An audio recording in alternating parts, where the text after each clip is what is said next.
Hope everyone's doing good tonight. Well, today's Monday. So, and I'm just going to show you, I got these guys all carved and sanded. Their gill plates turned out pretty good. I think I'm getting better at it. So, got their eyes drilled out. And I just use Forstner bit, which is this size. I need to see if I can find just a little bit smaller one. But anyway, I think they all turned out pretty good on the gill plates. They don't look bad at all. So they look a lot better than these do. So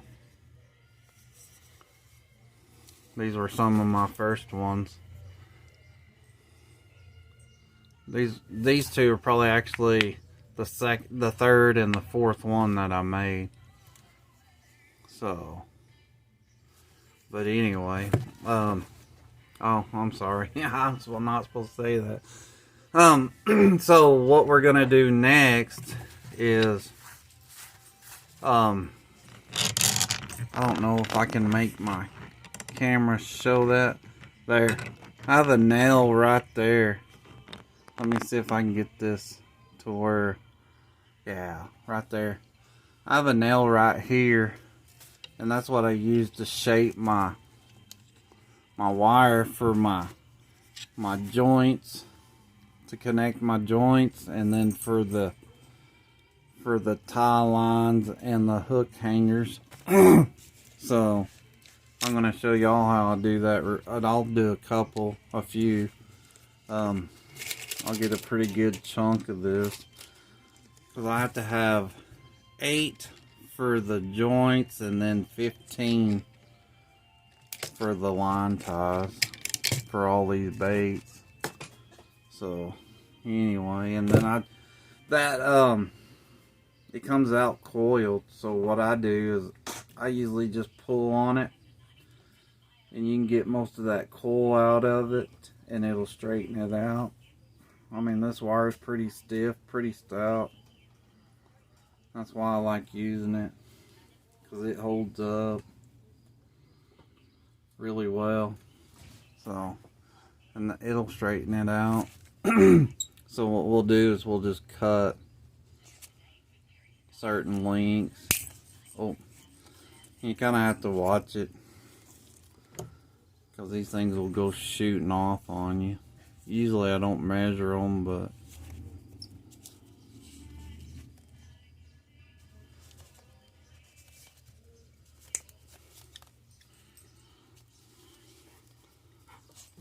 I'll just chop these up.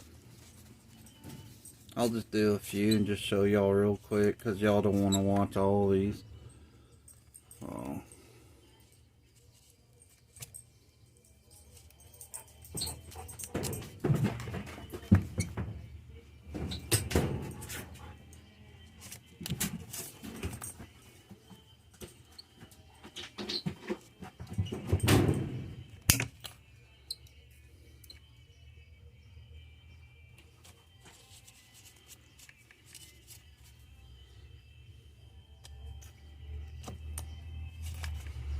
I need to get me some different wire pliers too. But,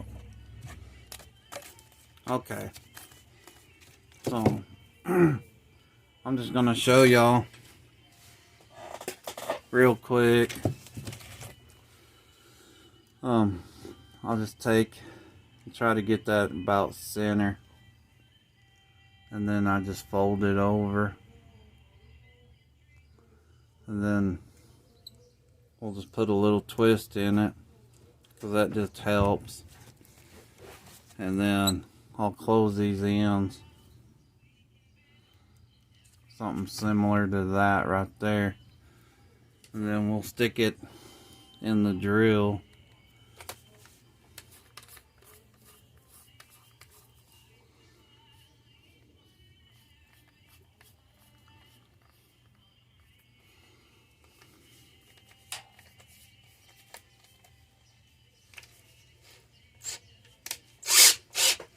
And then just lock it in your drill like that.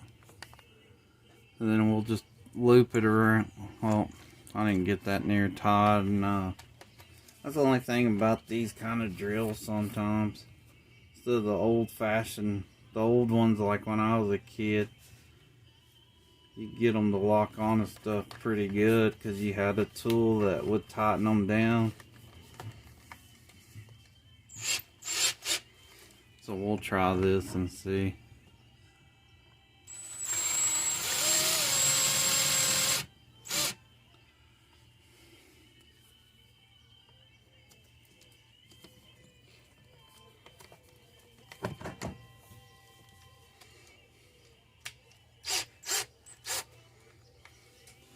Something similar to that.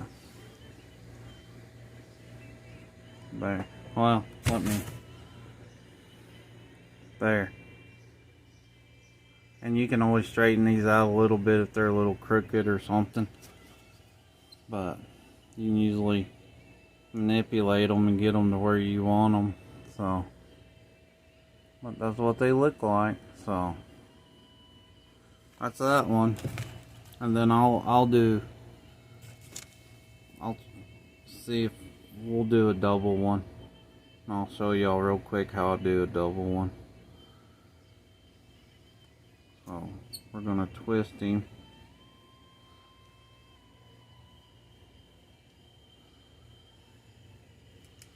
Okay. Then we'll stick him back in, stick this one in the drill. Let me loosen that just a little bit more.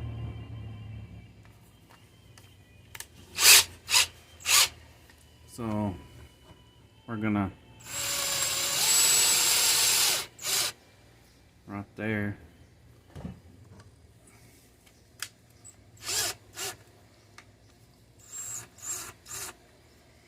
take that out. And then what we're gonna do is we're gonna take and run one of these through here, and then we're gonna split this, run it through like that. Then we'll see if we can get it about half, just like that. Then I'll take and close those together and just twist it.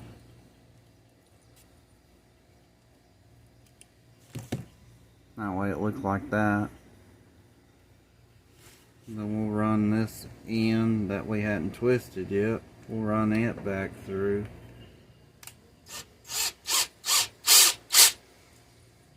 And then what you want to do, you want to hold this one out like this when we twist it. So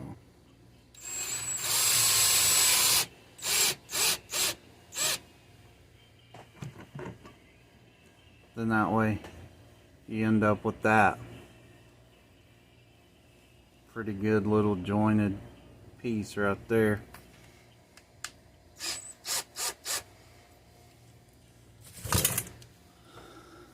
So that's how we do that. So and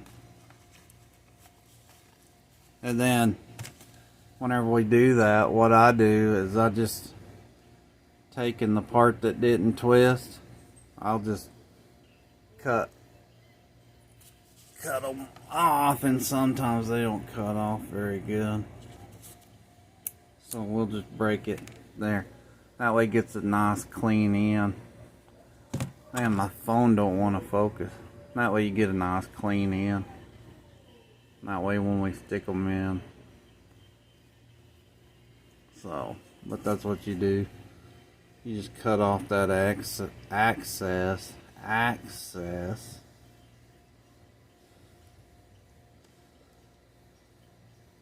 Well, I hope everybody's gotten a good start to their week so far. So, but that's what you should have.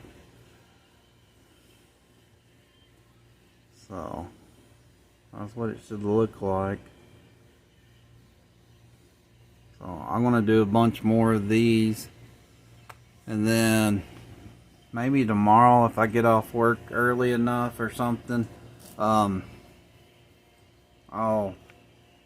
mark the holes for the line ties. And this one here, you darn sure want to get it pretty centered, because this is the one that's going to affect the swim action on your bait. The hook hangers, if you're a little bit off, it ain't going to hurt anything on these baits at all. But you darn sure want to get that line tie right in as close to center as you can. Because if you get it too far off, then you'll have to adjust it to make it swim right. And you still have to tune these whenever you get them done and stuff to where you want them to swim or how you want them to swim. But anyway, it's just a lot of trial and error, and eventually you get the hang of it. So, but anyway, if everything will work out, we'll work out good tomorrow with work and everything. I'll show you how I do that. And then after we get those line ties, we'll get the line ties in, and then we're gonna waterproof that wood with this polyurethane,